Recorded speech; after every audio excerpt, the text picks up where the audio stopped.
30 বছর বয়সী এই যুবকের নাম শিহাব সিত্তুর। কেরালার মাল্লাপুরাম জেলার আথাবানাদ এলাকার বাসিন্দা সে। গত 2রা জুন ফজরের নামাজ আদায় শেষে পবিত্র মক্কা নগরীতে হজ পালনের উদ্দেশ্যে যাত্রা শুরু করেন তিনি।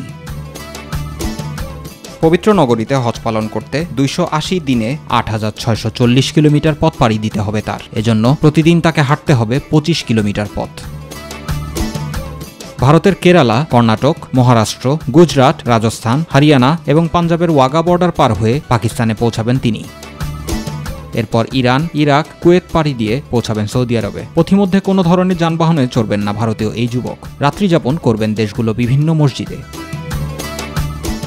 দীর্ঘ এই পথ পাড়ি দিতে শিহাব সিত্তুর সঙ্গে নিয়েছেন একটি ছাতা এবং 10 কেজি ওজনের একটি ব্যাগ, যাতে রয়েছে কয়েকটি টি-শার্ট, ট্রাউজার, বিছানার চাদর ও সামান্য কিছু খাবার। শিহাবের আশা 6 দেশের সীমানা অতিক্রম করে তিনি 2023 সালের হজে অংশগ্রহণ করতে পারবেন এবং আল্লাহ তার দীর্ঘ পরিশ্রম কবুল করবেন। হজ পালন শেষে তিনি পরিশুদ্ধ হৃদয় নিয়ে দেশে ফিরতে চান। জুবাইর রহমান, মাই টিভি নিউজ ডেস্ক।